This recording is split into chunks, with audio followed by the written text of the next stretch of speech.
All right, so I missed yesterday. I am still dealing with stuff from the car accident last week. As a matter of fact, I've actually got a heating pad as I'm sitting here recording this. Um, but we got some interesting news or stuff to talk about today. So let's get into it. And hello, everybody. Welcome back to the almost daily cup of genre here on the Genreverse YouTube channel and Genreverse Podcast Network, available on all of your favorite podcast apps. Subscribe here on the YouTube channel for all of the content, including video reactions for anime and trailers. All of the podcasts here on the channel also go up, like I said, on your favorite podcast apps, including Spotify, Apple, and whatnot. We have merch, link in the description box down below. Check it out. Support your favorite geek pop culture channel. Support your favorite podcasts. IMA for anime fans. And yeah, of course, LRMonline.com every day for all written news, reviews, opinions. The celebrity interviews from the LRM YouTube channel goes up there as well. I'm Kyle. And thank you all for tuning in. I do like to usually start the days or the shows off talking about stories that you can find at lrmonline.com. And you can see we cover a little bit of everything from comics to anime, just like this, the Genreverse YouTube channel, which spun off from the LRM YouTube channel. The interviews are the primary thing there. But today I wanted to mention a couple things that might kind of be connected. But first, Kick-Ass reboot, anybody? Look, man, I'm already very well suffering comic book movie fatigue, and not because it's too many comic book movies, but it's just been too many not good ones. And hey, look at that. It's not as bright anymore. I did some it's a little bright, but not as washed out. I did some changing on the camera. For those of you watching on YouTube. Those of you listening, you're lucky because I'm an ugly chud. But I'm an almost 20 pounds lighter ugly chud. So that's cool. Kick-Ass reboot. Matthew Vaughn says it's being worked on. I saw Mark Millar tweet post on X a few days ago, couple of days ago, that there was something dealing with Kick-Ass and he couldn't talk about it until next year. And it turns out, according to Vaughn, as I scroll too far, that the people from the original, you think of Aaron Taylor Johnson and Chloe Moretz, or I always mess up always want to pronounce the name wrong, even when I'm looking at it. But they won't necessarily be in there.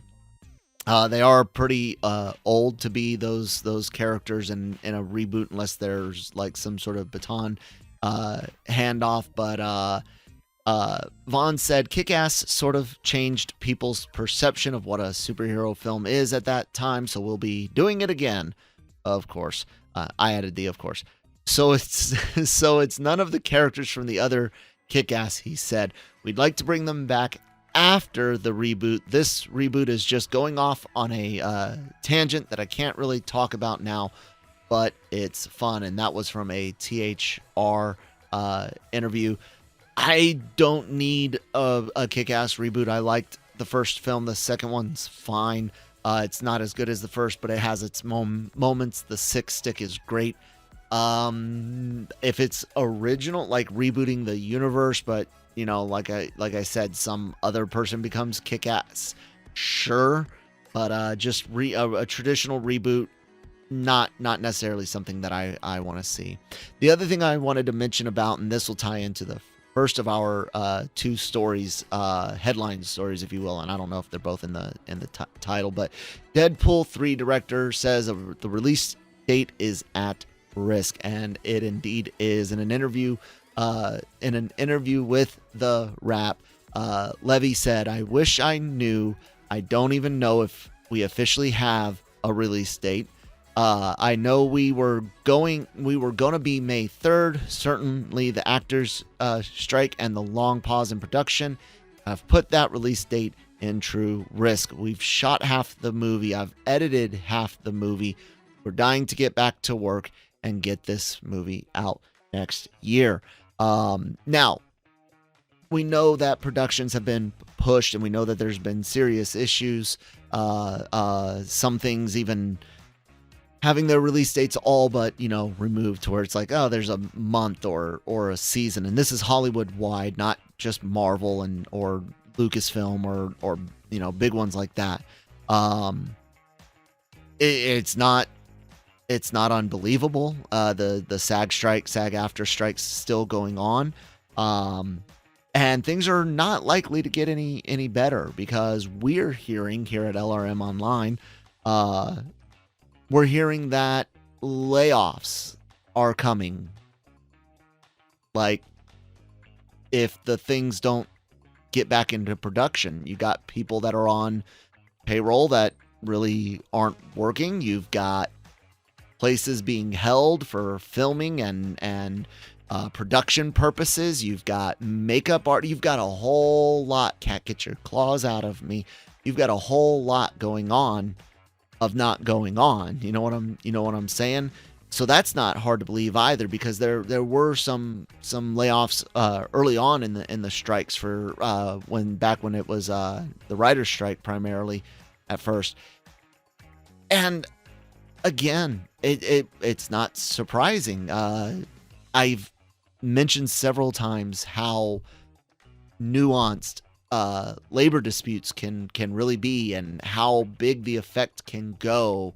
And it's funny, when you start seeing people get mad at Netflix raising subscription prices or Disney raising subscription prices, but they're out there either A, on the picket line, or B, super supportive on social media, especially for like streaming residuals. And then when those price increases come about, they're like, oh, well, I'll just cancel or I'll pirate it, and totally screwing those people out of the residuals they just fought for or are still fighting for. So for those of you that might be in that position where you're like, yes, I must absolutely support these stances against the companies on streaming stuff, how do you expect them to pay for it? I mean, Disney lost money. Max lost money. What residuals when that part of the business is in the hole? And if you're not willing to support it because you don't want to give up password sharing, like, entertainment doesn't come free. And even if you took the C-suite payroll, you still can't cover the losses on things like Disney Plus, man. I don't know. The solution is support entertainment that you like, with your money and your time. And I'm not saying like I'm not saying take your food and gas money to go see a movie in theaters or buy a physical disc. I'm saying when you can, if you have the means, put your money where your heart is. You know what I'm saying? Because the only way to get more content tomorrow is to pay for the content you consume today.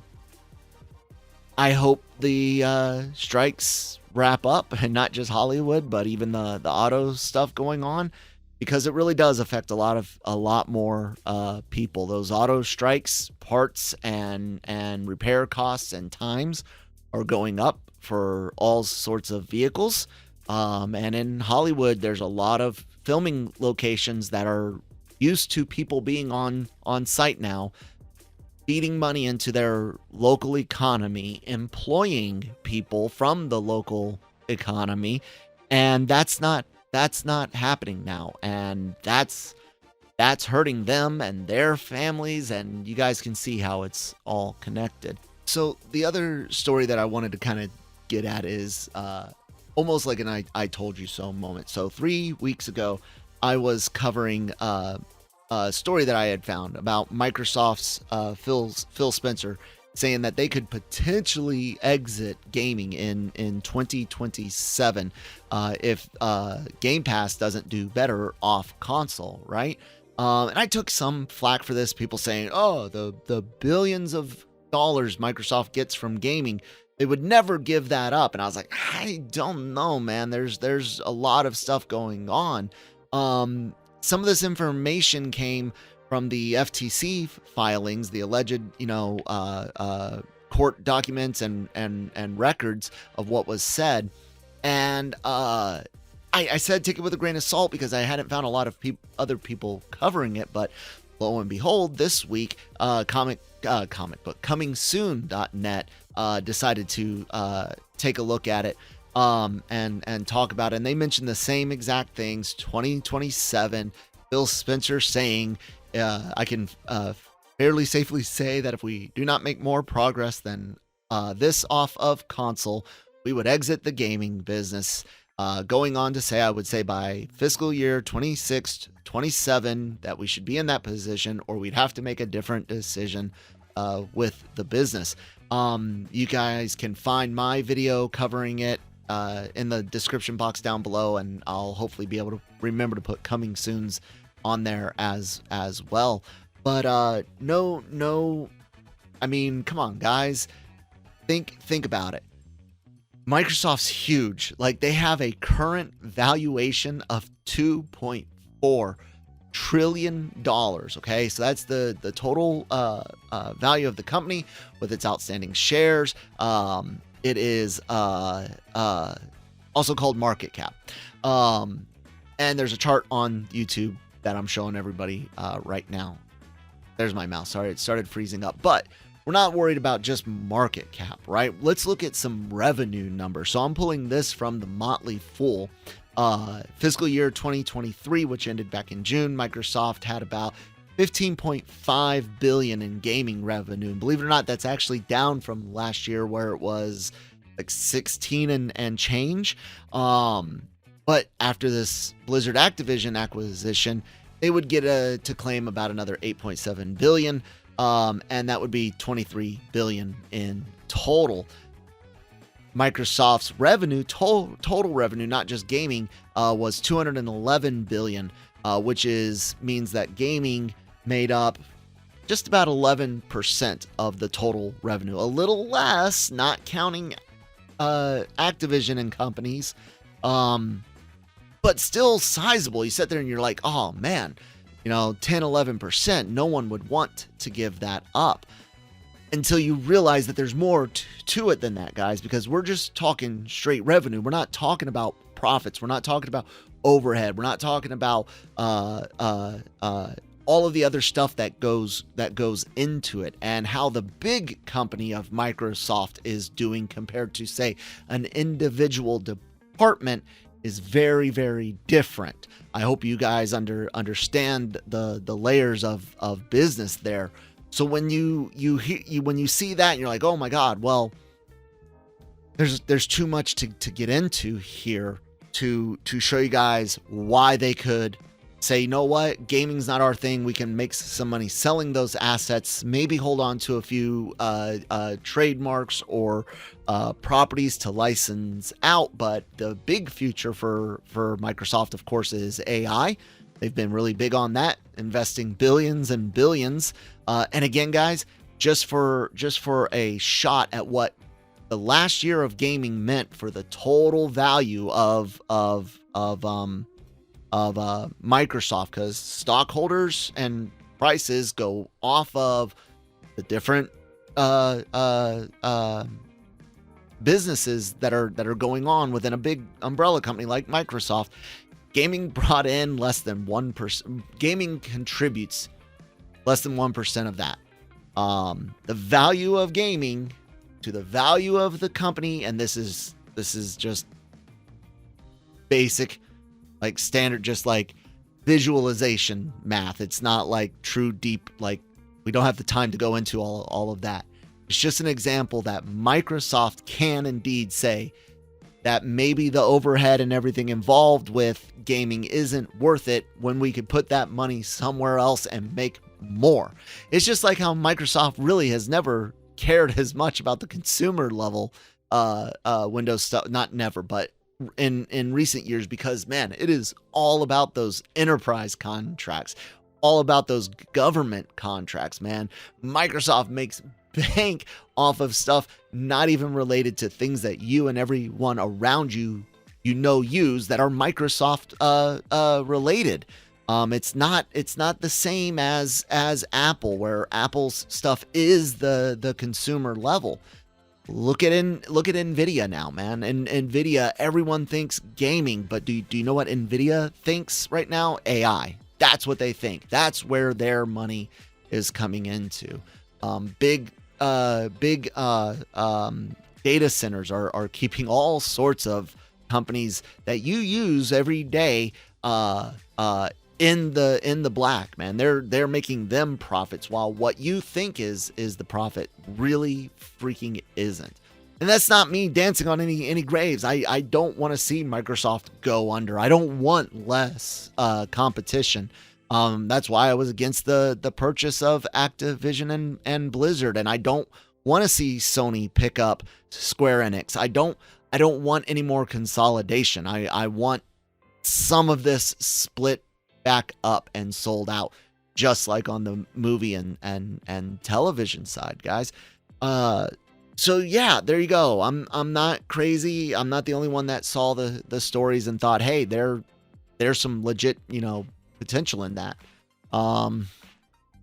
Yeah, I had a hard time with this video, and some of it might be kind of choppy, and I'm sorry for that.